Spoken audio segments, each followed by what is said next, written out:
Welcome back, everybody, to the Slow Pitch Podcast. And there's Lane. How you doing over there, Lane? I'm doing terrible, Rob.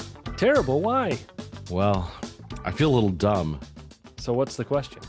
So we did get a question from a listener, which has me scratching my head a little bit. That's why I'm feeling a little dumb. Okay. Allison from Texas writes, I've been a salesperson for 15 years, but was always outside sales. Recently, I took a new position that is only inside sales. I feel I'm terrible at it. When I was doing outside sales, I always made great connections, but now I don't make any connections. I feel like a robot. Are outside sales no longer relevant? How do I get people to not slam the phone down every time I call them? I feel like I hate my job and I might have made a huge mistake. I feel like it's so personal when they hang up on me. What do I do? So what's the question? I feel dumb because to me, sales is sales. What is this inside and outside sales stuff? Okay. Well, let's deal with Allison's question about what to do with changing to outside sales and how that affects her now, her feelings towards her job. And then let's answer Lane's question because I think that's a valid question. Let's get started. You're listening to the Slow Pitch Podcast, a podcast about selling less and closing more. What is inside and outside sales? All right. So everybody has a different label for types of sales. So this, what I've heard inside and what I've heard outside sales, typically this is what it means. Outside sales is usually the type of sales where you're doing stuff outside of the office physically. So what they'll do is they'll be walking around door to door. They have a little section that they have to work of town. They do networking. They're face-to-face kind of people. They end up in meetings, going out, getting jobs by talking to people directly. So whether that's through referrals, through networking, through kind of conversations those ways, right? So the other way is the inside sale, which is, hey, you're sitting at your desk calling out outbound calls to bring a client in. And it's like, think almost call center. They can be at any level of call center, right? So it could be literally a call center where hundreds of people are sitting there calling out, or it could be, there's 5 of you in the office. One of you just is in charge of calling people cold. You could end up dialing 20 calls in a day, 100 calls in a day, whatever it takes to do the business that you need to do. Does that make sense? That really clears things up. Yes. Okay. So, and given what Allison's question is, there were several things that came to mind to me, but I wanted to hear what you thought, if there was anything that jumped out at you. Anything jump out to you of questions that you would want to ask Allison? First thing, says she moved from outside sales to inside sales. I'm kind of wondering if this is related to the pandemic we've been going through. Can't help but imagine, based on what you've described inside versus outside sales, that's had a big impact on people and has really forced people to go from outside to inside. I would agree. I think there's a lot of shift that a lot of people did. I said shift with an F in there. That changed the way things that were done from before the pandemic started to after the pandemic started, right? So there is a change that happened pretty fast. And if you weren't used to making cold calls or calling outbound to get business beforehand, that shift probably was very uncomfortable, like to the point of, I don't know what to do. I'm just going to sit here on the couch and watch TV now because I don't know what to do, right? And that can be a little bit of a situation where you start to freeze and you don't know what to do. And I think we've all experienced that at one time or another in our life when you see something coming at you, but you don't know what to do, so you do nothing, right? Yep. One of the things that I've learned over time is that no matter what, you can have that reaction, and that's totally normal. When you have that reaction, you're going to have a window of time that you're going to have to go through that transition. And when you're doing that, there's going to be a point where you're going to have to start to take some actions, because if you sit there where you are, nothing changes. But as soon as you start taking actions, whether they're the right action or the wrong action, kind of doesn't matter as long as you're doing the action that makes the most sense. So here's what I mean by that. Yeah. So when you think about, I need X number of dollars in sales per month, and you don't have all these other opportunities in front of you now that you used to be able to get that business in, and now you have to do it through cold calls. In that process, you have to just make a certain number of calls. Well, if you were doing it before, maybe now you have to double those number of calls. If you weren't doing those before, then now you got to start doing them. Yeah. It's going to be a big number. So that's where that transition happens. And I think one of the lessons I would give to anybody, because there was a moment where I went through it when the pandemic started, which is, what is going to happen next? And now what is going to happen to the business? What are we going to do? Blah, blah, blah, blah, blah, right? When all that started to happen, take a pause, take a look at the business and say, okay, what are the things that I need to do? And that, whether there's a pandemic, a new competitor moving into town, some no business all of a sudden starts coming in. Things happen in business, right? There's cycles, there's all that kind of stuff. So when that does, don't get frazzled. Sit down for a second, write down, what do I need to do? What are the most important steps that I should be taking every day to get to where I need to be by the end of the month? And if I don't do those steps, then there's going to be the problem. That's where the problem lies. So we can get into that another time. But I think you were going to say something else as well. Yeah, as we're looking through her email, I noticed that she's really talking a lot about those phone calls and people slamming the phone down on her, and she really takes that personally. I'm just curious, how do you have any advice for her on how maybe not take that so personally? Yeah. So when you make a phone call and somebody hangs up on you and you take it personal, I mean, Lane, have you ever made a phone call where just went perfect every time? You made 5, 10, 15 calls in a row and nobody hung up on you. Everybody was really friendly and like half of them bought. I'm best friends with all of them now too. Yes, yes, right. Yes, So, yes. and if you've had that, then you don't have this problem. You could probably stop listening now, right? So, but if you've never had this problem before, then what you're going to want to do is start to think about, why do I feel that way? Because the reality is, if you call 100 people, I guarantee you 100 people are not going to be happy you called them out of the blue, right? I mean, who's ever happy? I'm never happy when somebody calls Y- me. I You'll mean, be lucky if 5 of them are happy with you. Yeah. yeah, you'll be lucky if 5 of them. I mean, listen, nobody likes, I don't like it when sometimes when people call me.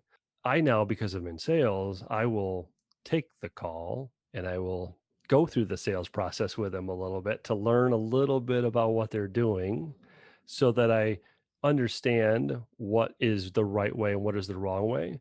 And I don't say anything to them about it, but I like to kind of, you know, use that to learn some things sometimes along the way. So if you're a salesperson and you're not sure what to do, just taking some of those calls helps a lot. I mean, there's tips in there that you could probably pick up and you can go, I never thought about a phrase like that.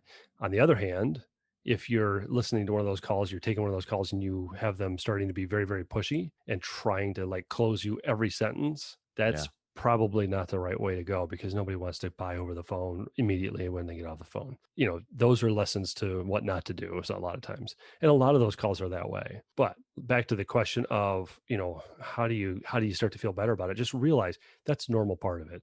And the other thing you have to think about is, are they really mad at you? Is it really personal? Like, do they start to say that you're an idiot? Are you really the idiot? I am, but Are you really the problem? Are you really the problem in their life, or is it that they're being interrupted? Because the real answer would be they shouldn't have answered the phone if they were busy, right? yeah, exactly. Yeah. And what happens if you call and nobody answers the phone, or you go to voicemail? What do you do then? Dial the next call. Yeah, I wouldn't leave a voicemail the first time. No, not at all. But I would call back a little later on because you know what? They weren't available at that moment. So I call back. Now it goes to voicemail again. Now what do you do? I don't know, Rob. What do we do? I don't know. It's 50-50. Do you leave that voicemail, or do you just keep dialing? So if you had to guess 50-50, which you get one of two chances. Is this a yes, I would leave a voicemail, on the second or third, whichever way you decide, time you call and it goes to voicemail? Yes or no? Would you leave a voicemail? Yeah, I maybe not the second time, but eventually I am going to leave that voicemail and hope to get that call back. Yep. You could do that totally. And if somebody left you a quick 30-second commercial, if you needed their service, you might call them back, right? Maybe, If the yeah. timing was right, if everything worked out perfectly, right? Right. But what are the odds that they're going to call you back? If 0 to 100%, what would the odds be? I think you probably got that 5% chance they're going to call you back. That's what I would guess as well. But what if somebody called you, left you the voicemail after they've called a couple times, and they left you the voicemail and said, "Hey, Lane, listen, hey, Lane, this is Rob. I was trying to get a hold of you. I was given your number, and I was hoping to catch you, and apparently timing was off. So I apologize for that. Hey, would you mind giving me a quick call back? Let me give you my cell phone. That's the best number to reach me at. It's this, right? Now, if you got a phone message like that, would you call me back? The odds are greater that I Much would. greater. Can I tell you the times that I've left that kind of a voicemail? Almost everybody calls me back. Now, are they guarded? Yes. Are they Yes, like, yeah. who are you? What do you want? And sometimes that happens, and that's okay, but they'll call me back. So that's your first door open, right? Now, if that happens and they've called you back, is it a cold call anymore? No, No, they not just called really. you No. back. That's an right? So inbound call. Yeah. right. So now it's an inbox. So now you look at it and like say, hey, listen, I wish I would have caught you earlier. Let me get quick to the point because I know you don't have a lot of time. I'm sure of it. No, I don't. Okay, I was given your name and I don't know who it was because quite honestly, I've got my desk is a little bit messy right now. I'm working on this project and somebody dropped a note on here. It has your name, your phone number, and your company name. I don't even know what that is. What's this for? I don't know why I'm calling you. Quite honestly, can you think of any reason why I might? And what are you going to say to that? I'm going to ask you, well, what do you do? Oh, I mean, well, now we're talking. Now I can tell you my 30-second commercial. Isn't that cool? So that's what happens every time. Every time somebody you go through that exercise, every time somebody goes, "Oh, well, what do you do?" I'm not sure. That's kind of weird. And they'll laugh. They think it's funny. Okay. And they'll say, "What do you do?" And then, yeah, well, yeah, I probably should have told. And my answer would be, "Yeah, I probably should have said that earlier. Sorry about that. This is what I do." And then I give them a quick 30-second commercial, like we've talked about in another episode, right? yep, yep. So you go through that quick, and even if you take 15 seconds, 20 seconds, cut it down if you have to. If they go through that exercise and they listen to that, and then you say to them, I have no idea. Does that make any sense to you? Does that make any sense to you at all? Can you think of why somebody would ask me to call you based on that? And you're saying, It's going to be yes or no. yeah, Either I have a need or I'm like, yeah, no, I just I don't have that need right now. yeah, okay. I had no idea why I was called. I did a Google search real quick before I called you. I couldn't think of a reason, so I'm glad you didn't think of a reason either, because I would have been really felt foolish if I would have called you and you would have thought it and I didn't. So I'm glad that came up that way. So okay, well, I can't imagine you'd ever need my service ever in the future at all, right? I might. Oh, well, you want me to take your contact information and then I give you my contact information? We kind of just make sure we have it. So, hey, listen, if it ever comes up in the future, you ever needed to talk or have a question about that, even if it's just a question I don't mind answering, would you be open to just exchanging information so we have that? Yeah, of course I would. Yeah, and everybody does because it's like a very casual conversation.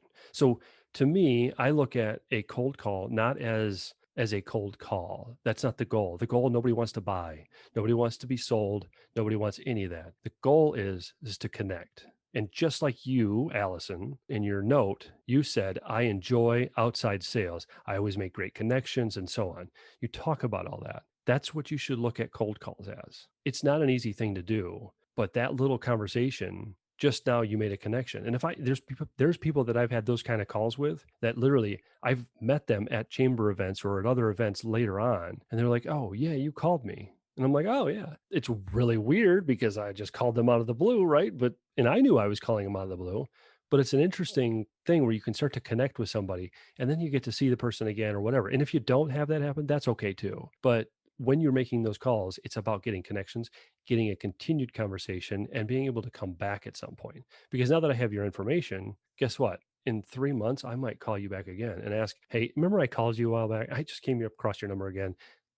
You probably don't need to talk at all, but I just thought I'd give you a ring and see what's happening. And sometimes I get something Yeah, out of it, sometimes I don't. that makes sense. Do you have a question about sales? Call or text your question at 608-708-SLOW. That's 608-708-7569. Or you can email them to questions@theslowpitch.com. Now, back to the show. Rob, one last thing I noticed in Allison's email here is, she talks about not making any connections and feeling like a robot. Any suggestions on how to kind of circumvent that feeling?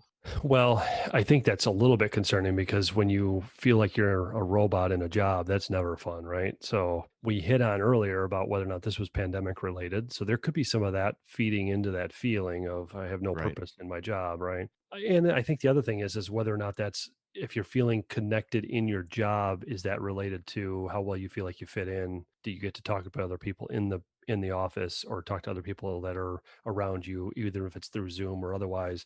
Do you have those types of connections? Because that makes a big difference in anybody's life, right? But I also want to go back to a little bit of what we just talked about a little bit earlier, which is when you're doing these cold calls, and if you can make those kind of fun, that's kind of like gamifying the whole thing, right? So your cold calls aren't so much just making cold calls. They're not robotic anymore. They're more about playing a game and trying to make it fun.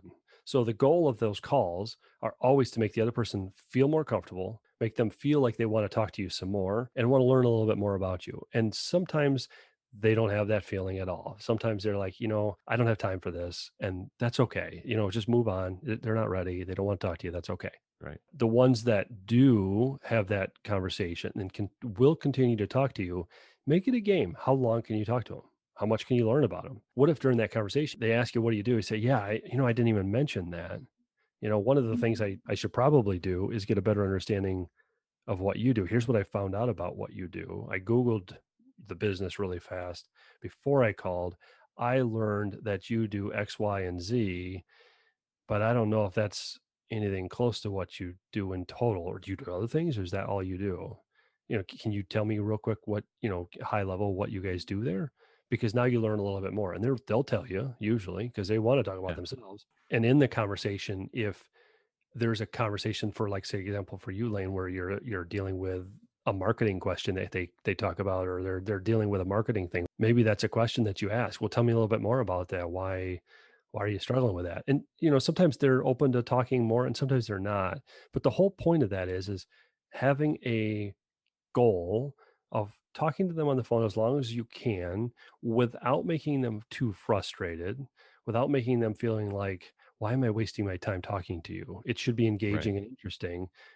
But at the same time, they should be learning a little bit about you. You should be learning a little bit about them. And then when they seem to feel like they're really, really interested, you can very quickly change that conversation up a little bit to say, oh, you know what?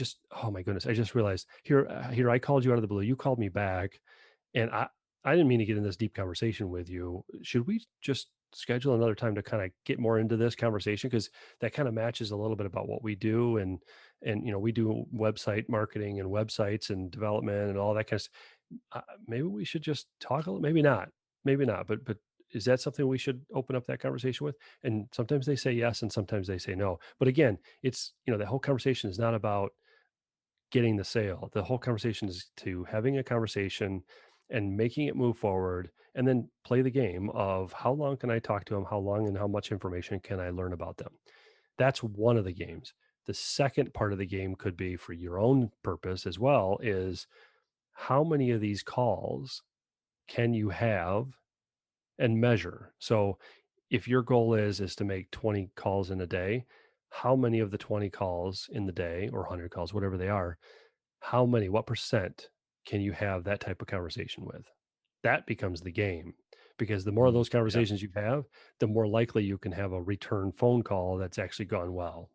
And so make the whole thing a game, and make it to the point of, how do I win this game of maximizing every step of the way that gets me to the result of sales in the end. Does that make sense? Yeah, absolutely. That's a good idea. You're listening to the Slow Pitch Podcast, a podcast about selling less and closing more. Before we wrap up, the other point that I wanted to make too, when I read this, Allison, for you, is you have something in there about, it seems like you're feeling rejected when you make these phone calls. So approaching it the way we just talked about it would help with the rejection. But there's a small little piece of that whole conversation of feeling rejected is deeper than what this whole conversation is about. That point is more in line with your self-worth when you're making that phone call, and the outcome of that call. That should not be attached to how you are as a person. You are, as a person, a good person, regardless of the outcome of the phone call. That's what you have to remember. It doesn't matter if they hate your guts or they love you to death at the end of the phone call. Whichever way it is, you're still just fine as a person. It really doesn't matter. And if you walk away with every call going, all right, that was not a pleasant phone call, but it was their problem, not mine, because I did my part right, then it doesn't matter. And if somebody's really, really mean, sometimes a really fun conversation or question you can ask back is, oh man, I am so sorry. I must have caught you at a really bad time. I don't know if this is the way it is kind of all the time for you, or if this is something that's just when I caught you now, and I apologize. That'll snap them out pretty fast. They'll be like, oh, I'm sorry, because they're doing it because they think they can. And when you say something like that, you don't have to take it. Just, it's a gentle, it's direct, but it's gets the point across that don't treat me that way, Yeah. because it's not fair. And they'll catch on. And when I had that one time, I had somebody do that, and they apologized, they backed off from it. And I said, listen, no skin off my back, doesn't matter. It's okay. things happen. It's a bad day. If I caught you at a bad time, it's a bad time. And he's like, no, no, no, it's okay. Let's talk for a second. I was like, whoa, I did not expect that. So it does help to know that the outcome of this phone call, whatever it is irrelevant to the impact it has on your life. Just keep doing it. Trust me, it works. So let's wrap it up. Sounds good, Rob. Thank you very much. And thank you, Allison, for reaching out with your question. If you have a question for us, we'd love to hear from you. You can email us at questions@theslowpitch.com. You can call or text us at 608-708-SLOW. That's 608-708-7569. Also, feel free to hit up our website at theslowpitch.com. Thank you for listening to The Slow Pitch. Slow down and close more.